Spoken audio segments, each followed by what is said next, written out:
औद्योगिक क्रांति में अब हम आज वैज्ञानिक आविष्कार देखते हैं। वैज्ञानिक आविष्कार का मतलब, अगर औद्योगिक क्रांति हुई है, इंग्लैंड में हुई थी, तब उसमें वैज्ञानिक आविष्कार भी होंगे, क्योंकि बिना वैज्ञानिक आविष्कार के औद्योगिक क्रांति नहीं हो सकती। जैसे मानव द्वारा कम वस्त्र का निर्माण करना और अन्य कार्य, मतलब कि तब फिर बिना वैज्ञानिक तकनीकी के कोई भी क्रांति संभव नहीं हो सकती, मतलब कि औद्योगिक क्रांति संभव नहीं हो सकती। तो इसमें आज हम वैज्ञानिक तकनीक में देखते हैं कि वैज्ञानिक आविष्कार में देखते हैं कि वैज्ञानिक कार्य में देखते हैं कि मतलब कैसे, मतलब इंग्लैंड में मशीनों का निर्माण हुआ। वस्त्र उद्योग बहुत महत्वपूर्ण हो जाता है, क्योंकि दुनिया में बुनकरों का तब राज्य हुआ करता था। जब वस्त्र उद्योग में मशीनों का निर्माण हो गया, तो जाहिर सी बात है, जब मशीन का निर्माण हो जाएगा तो वस्त्र उद्योग और आगे बढ़ेगा, बुनकरों को धक्का लगेगा और उससे उनकी बुनकरी हट जाएगी। वस्त्र उद्योग वस्त्र उद्योग वस्त्र उद्योग वस्त्र उद्योग में, मतलब कि जब वस्त्र उद्योग हुआ, वस्त्र उद्योग पहले बुनकर कार्य किया करते थे। वस्तुओं का निर्माण, मतलब कि कपड़े पहनने वाले कपड़ों को पहले बुनकर उनका निर्माण किया करते थे। तो फिर उससे मशीन बनी। मशीन बनने के बाद मतलब 20 लोगों का काम एक मशीन करने लगी, मतलब 20 लोगों का कार्य एक मशीन करने लगी। और उस मशीन, मतलब कि 20 लोग नौकरी से तो वहीं से हट गए। तब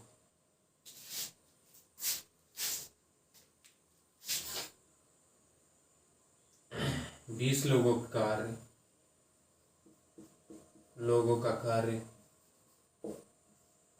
का कार्य एक मशीन करने लगी। एक मशीन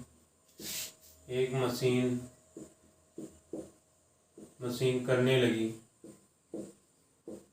लगी, जिसे चलाने के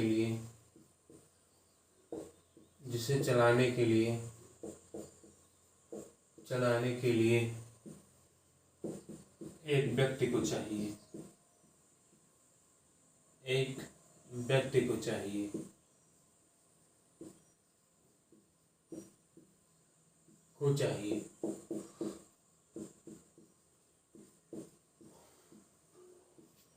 अब 20 लोगों का काम एक मशीन करने लगी, जिससे चलाने के लिए एक व्यक्ति को चाहिए। जाहिर सी बात है, अगर एक मशीन रहेगी, वो उतनी बड़ी नहीं है कि 20 लोगों का कार्य है, तो एक व्यक्ति करने लगा जो उस मशीन को चला सके। तो 20 लोग वैसे हट गए। इस मशीन का नाम फ्लाइंग शटल था। इस मशीन का नाम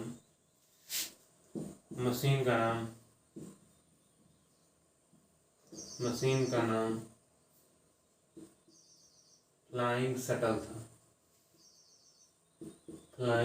था। जिसका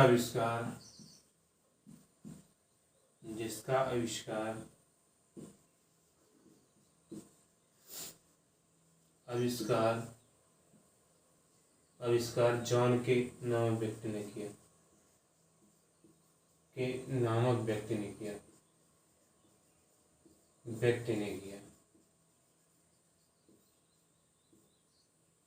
जॉन के नामक व्यक्ति ने किया। तो जिससे मतलब जब 20 लोगों का कार्य एक मशीन करने लगी, मशीन से मतलब एक मशीन अगर 20 लोगों का कार्य करने लगी, तो इंग्लैंड में बहुत मशीनों का निर्माण हो गया। अब इससे कच्चे माल की कमी होने लगी। तो इंग्लैंड उपनिवेश स्थापित करने के लिए नए देशों की खोज करने लगा। उसी के क्रम में ऑस्ट्रेलिया और न्यूजीलैंड को अपने उपनिवेश बनाया।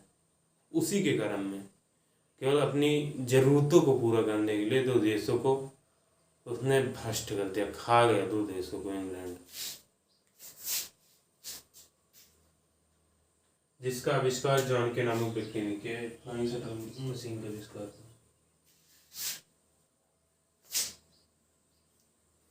फ्लाइंग शटल मशीन का आविष्कार हुआ जिसका जॉन के व्यक्ति नामक ने इस मशीन का आविष्कार किया। अब लोहा और कोयला उद्योग देखते हैं। देखो, जैसे लोहा और कोयला उद्योग में अगर कोई क्रांति, जब इंग्लैंड की औद्योगिक क्रांति हुई, जर्मनी की हुई, इटली की हुई, फ्रांस की हुई, चाहे जापान की हुई, चाहे रूस की बाद में 20वीं शताब्दी तक हुई, क्योंकि 4 था उससे में हो नहीं पाई, 4 था उस समय हो नहीं पाई क्रांति, तो इससे भी मतलब लोहा और कोयला जिस देश में मतलब रहता था उसी देश को औद्योगिक क्रांति से कोई नहीं रोक सकता। तो लोहा और कोयला उद्योग महत्वपूर्ण हो जाते हैं औद्योगिक क्रांति के लिए। महत्वपूर्ण इसलिए हो जाते हैं क्योंकि इसे किस तरह यूज करना है, मतलब किस तरह इसे प्रयोग करना है और किस तरह इससे मशीनों का निर्माण करना है, किस तरह इसे लोहे को गलाना है, ये सब जानकारी जरूरी होनी चाहिए थी। लोहा और कोयला उद्योग, लोहा कोयला उद्योग, लोहा कोयला उद्योग एवं कोयला उद्योग, कोयला उद्योग, लोहा कोयला उद्योग।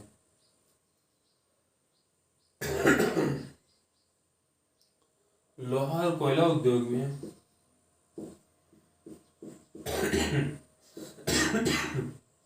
लोहा और कोयला उद्योग में एवं कोयला उद्योग में एवं कोयला के लिए, देखो लोहा तो उसे भू पर पट्टी यानी खुदाई के माध्यम से मिल सकता था, लेकिन कोयला को मतलब कोयला ज़्यादा मात्रा में, अब रेल को चलाने के लिए, कारखाने को चलाने के लिए, घर को गर्म करने के लिए भी कोयला।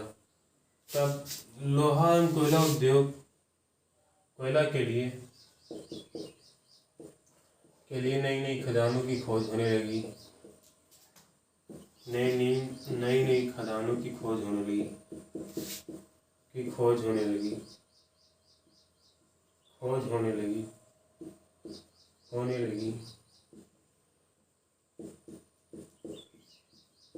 नई खदानों की खोज होने लगी और कोयला की पूर्ति के लिए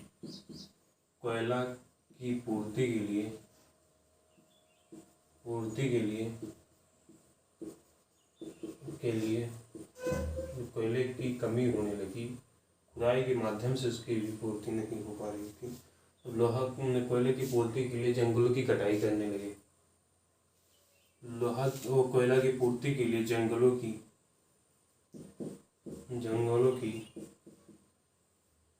कटाई करने लगे,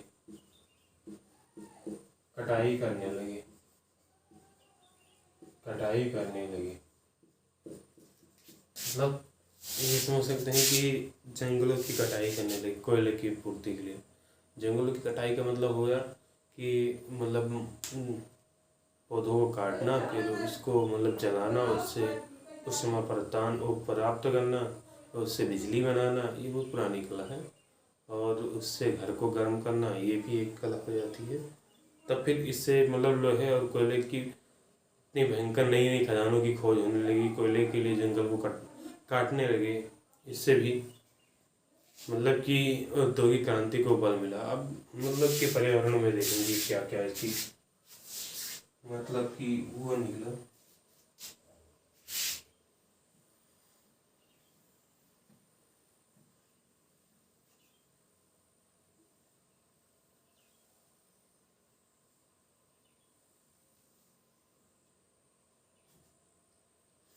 देखेंगे परिवहन क्षेत्र का मतलब होगा परिवहन क्षेत्र।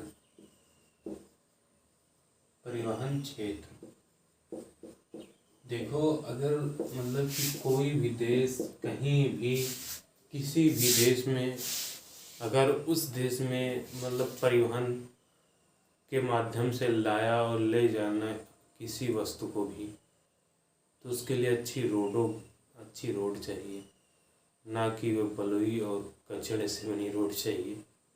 उसके लिए अच्छी रोड चाहिए। तो इससे पूर्व मतलब कि औद्योगिक क्रांति के पूर्व पहले कच्ची रोडें हुआ करती थी, ना कि बाकी। जो औद्योगिक क्रांति हुई, नए आविष्कार हुए, तब रोडों को नए तरीके से बनाया जाने लगा।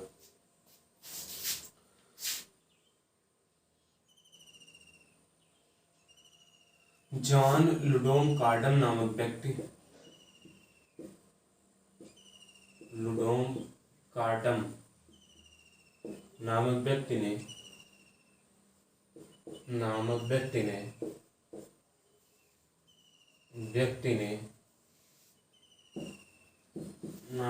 जॉन लुडोम कार्डम नामक व्यक्ति ने रोडों मतलब सड़कों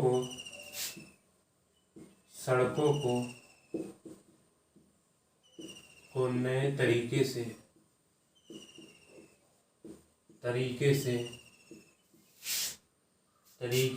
निर्माण करने लगे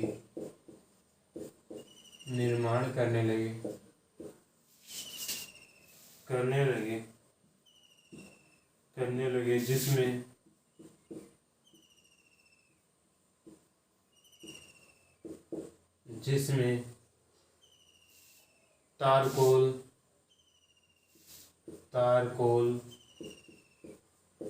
कंकड़, बजरी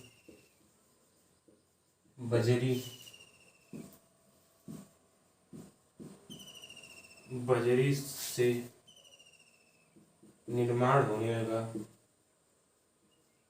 निर्माण होने लगा जिससे सड़कें की उम्र लंबी होने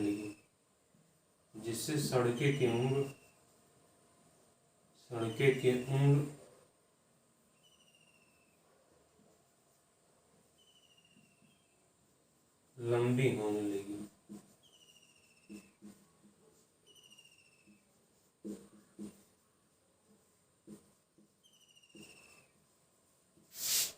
देखो, जॉन लुडोम कार्डम नामक व्यक्ति ने सड़कों के निर्माण की नई विधि खोजी। अब नई विधि का मतलब होता है, जब कच्ची सड़कें रहती थी तब पानी बरसता तब वो धंस जाती थी। धंस का मतलब कि वो जाहिर सी बात ख़त्म हो जाती थी। बरखे के महीने में उसमें धूल की आंधियाँ चलने लगती थी। जब बार बार कोई उसको क्रॉस करने मतलब कि बार बार कोई चीज़ जाने लगे तो मतलब कच्ची सड़क है, जाहिर सी बात है कि बैठ जाएगी, धंस जाएगी या गड्ढे हो जाएंगे। जब उन्होंने मतलब कंकड़ बजरी का मतलब होता है कि जैसे कंकड़ बजरी, यार जाहिर सी बात है कि, और तारकोल जब मिक्सिंग करके जब उन्होंने डाला तो वो रोड काफ़ी टाइम चलने लगी।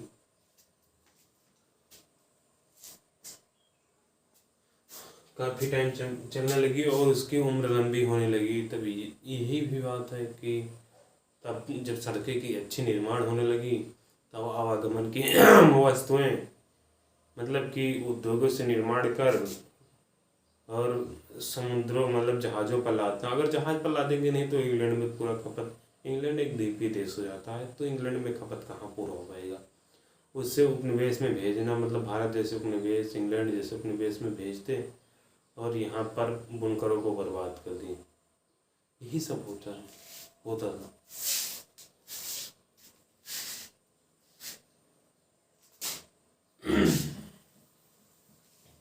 तारकोल, कंकड़, बजरी से निर्माण होने लगा जिससे उसकी उम्र लंबी होने लगी। अब संचार व्यवस्था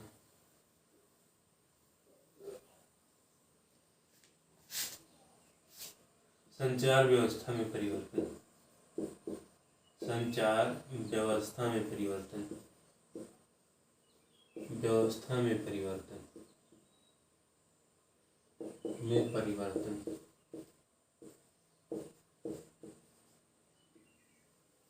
व्यवस्था में मतलब परिवर्तन पहले डाक हुआ करता था। डाक का मतलब जैसे चिट्ठियों को एक स्थान से दूसरे स्थान तक एक डाकिए द्वारा मतलब उन चिट्ठियों को पहुंचाना। फिर समय आया 1870 का, करीबन 70-71 का समय आया, जब ये अमेरिका में एक व्यक्ति ने ऐसे तार का आविष्कार कर दिया जो मतलब कि एक जगह से बैठे दूसरे जगह तक आवाज़ आ सकती थी, जा सकती थी। मतलब ऐसे तार का आविष्कार किया जिसे बेतार बोला, तो बेतार ने इसको तार बोला। तो इस ऐसे तार का आविष्कार किया जिससे एक जगह से दूसरे जगह तक आराम से बातें हो सकती थी। अब इससे भी बल मिला, मतलब जैसे अब यहाँ है तो और कहीं तो मतलब कि तो एक जगह से दूसरे जगह से बातें हो सकती थी। नहीं तो पहले क्या होता था कि चिट्ठियों के माध्यम से संदेशों को आया जाता था, पहुँचाया जाता था। इससे काफ़ी टाइम लगता था कि जैसे कोई चिट्ठी हो तो एक एक मतलब डाकिया कितना दिन चल सकता है एक साइकिल से। उस समय मोटरसाइकिल थोड़ी थी, अगर मोटरसाइकिल होती तो उस समय मोबाइल भी होता तो 60-70 किलोमीटर चल सकता है, इससे ज़्यादा तो चल नहीं सकता। तब मतलब डाकिए के माध्यम से जब तार का निर्माण हो गया, तारों के माध्यम से बहुत जल्दी यहाँ से फ़ोन किया वहाँ से काम हो गया। संचार व्यवस्था संचार व्यवस्था में मतलब एक अमेरिकी व्यक्ति ने एक अमेरिकी व्यक्ति ने अमेरिकी व्यक्ति ने अमेरिकी व्यक्ति ने व्यक्ति ने ऐसे तार का निर्माण किया, ऐसे तार का निर्माण किया निर्माण किया निर्माण किया निर्माण किया जो एक स्थान से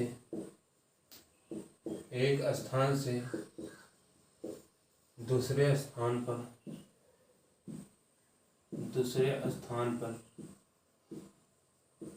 आराम से बातें हो सकती थी, आराम से बातें हो सकती थी, बातें हो सकती थी।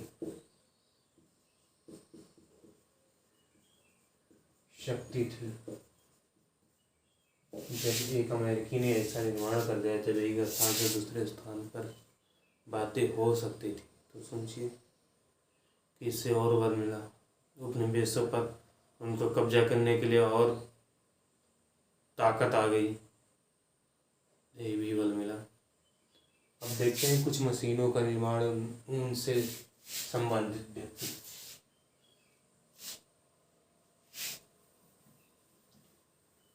मतलब कि जब ऐसे तार का निर्माण हो गया तब औद्योगिक क्रांति पर और बल मिला।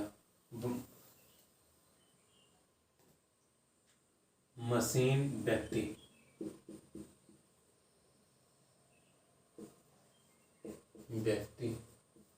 फ्लाइंग शटल जॉन के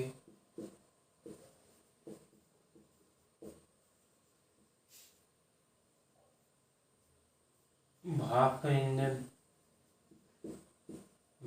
engine James Watt telephone Graham bell